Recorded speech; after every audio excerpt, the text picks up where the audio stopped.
Daniel Cavalcante é casado com Carla há 9 anos. Juntos, eles lideram um ministério Estabelecendo o Reino em São Paulo, capital. É escritor e professor do Centro de Treinamento Bíblico em São Paulo e Ribeirão Pires. Faz parte do corpo docente da Faculdade Teológica Efatá Online, em Taubaté. Graduado em Comunicação Visual pela Unip e pós-graduado em Teologia e Práticas Pastorais pela Uninter. É também idealizador do Fundamentando.com, uma plataforma de ensino bíblico online. Daniel é autor de 2 livros, Até que Sejamos Um e Não Sou Mais Religioso. Será? Mesmo nascido em um lar cristão, decidiu entregar a sua vida ao Senhor aos 7 anos. Participa do Aljava desde o primeiro encontro. Agora no LED, Daniel Cavalcante.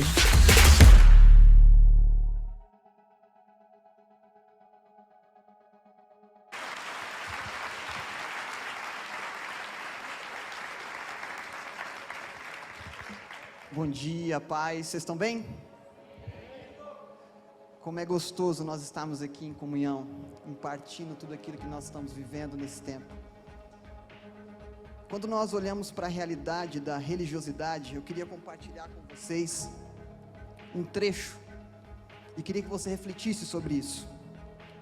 Um dia, o rio chorou a partida de Narciso.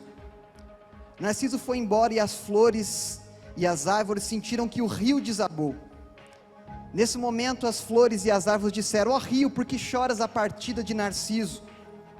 Então o rio, uma só vez, disse: choro a partida de Narciso porque eu amava.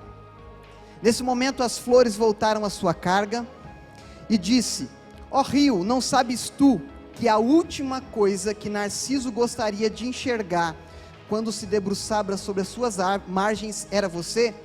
Não sabes tu que quando se debruçava Narciso sobre as tuas margens, o que ele mais objetivava ver era a si mesmo nas suas margens?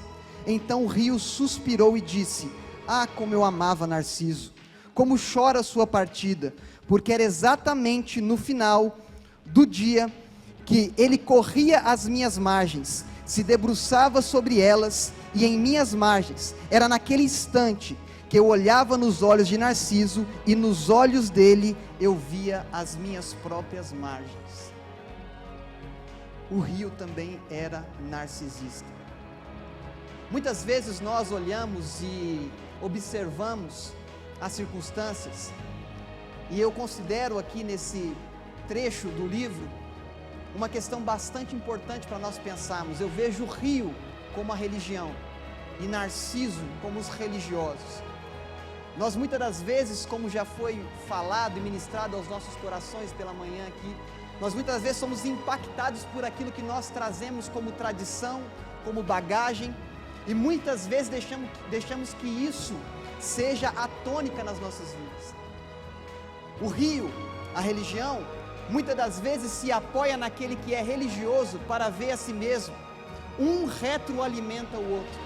Nós vamos ver que o nosso mestre, o próprio Cristo, ele tinha extrema paciência com uma mulher que foi pega em ato de adultério, chegada e trazida para ele, exposta em praça pública, para ser apedrejado, como diz o cumprimento da lei de Moisés. Porém, ele vira para todos aqueles que estavam a acusando e fala: quem de vocês que não errou, atire a primeira pedra. E quando ele olha, eu olho para esse texto de João 8, eu consigo ouvir o barulho das pedras caindo no chão uma a uma, daqueles que foram acusar aquela mulher pega em ato de adultério.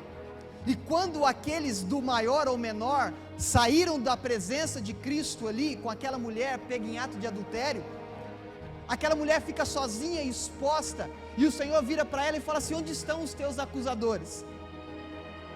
Não sei se ela olhou para trás, não dá para a gente ver isso na narrativa, mas eu imagino isso, ela olhando para trás e falando: não tem mais nenhum aqui. Ele falou assim: eu também não te acuso, vai e não peques mais.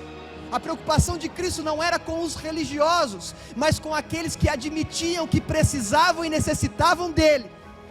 O Senhor não estava preocupado com aqueles que estavam estudando nas sinagogas para ver onde estava o Messias, enquanto eles estavam estudando, procurando quem estava, e quando viria o Messias estava andando em um jumentinho, e a multidão clamava: Hosanas, glória ao que vem em nome do Senhor. Nós não precisamos de uma igreja religiosa, nós não precisamos de religiosos que cumpram tarefas e vivam o ativismo religioso. Nós precisamos de pessoas que se portem como mestre, que se portem como Cristo, que se posicionam, porque senão a gente vai ficar ano e após ano, nós vamos passar anos sendo alimentados e retroalimentados por um sistema religioso que faz formas, que faz formatos, mas o Senhor não trabalha com formas, o Senhor trabalha da forma que Ele quer, do jeito que Ele quer, entendendo as nossas necessidades, entendendo as nossas debilidades. Quando nós entendemos isso, a religiosidade vai falar para a gente assim: olha, muda a roupa, muda a parede, pinta ela de preto, coloca uma iluminação legal. Mas muitas das vezes nós estamos reproduzindo uma plataforma ministerial e não reproduzindo a imagem de Cristo. Muitos trocaram o terno e a gravata pela camiseta, pela calça rasgada, pelo tênis, mas continuam sendo os mesmos hipócritas que Jesus cita em Mateus. É necessário que a nossa natureza, vinda de Cristo e não de Adão, seja manifesta, porque não é a roupa que eu visto, mas o Cristo que eu porto, a realidade que eu represento. Eu me recordo, e quando eu estava ali no São Michel, fazendo propaganda de graça aqui, me perguntaram o CPF, e me recordei que há 5 anos atrás, eu entrei naquele hotel, acompanhado do Fernando Tolentino, e a coisa que mais me chamou a atenção no sonho de Deus, foi eu me assentar na mesa, com pessoas que não me conheciam, não sabiam a minha origem, eu era o convidado do convidado naquele evento. Mas uma coisa que me chamou a atenção, não foi a estrutura, porque eu não conhecia a estrutura antes de conhecer as pessoas. Eu conheci pessoas na mesa que ao falar comigo não me trataram como diferentes, mas como igual, não porque eu era bom, mas por causa da natureza que eles impartiam. E a partir daquele dia, quando eu voltei para São Paulo, eu falei com a Carla, eu nunca vi isso na minha vida, foi a primeira vez que eu vi alguém falar assim: eu posso te servir sem ter uma troca. O maior diácono que existiu na história, foi Jesus o Cristo.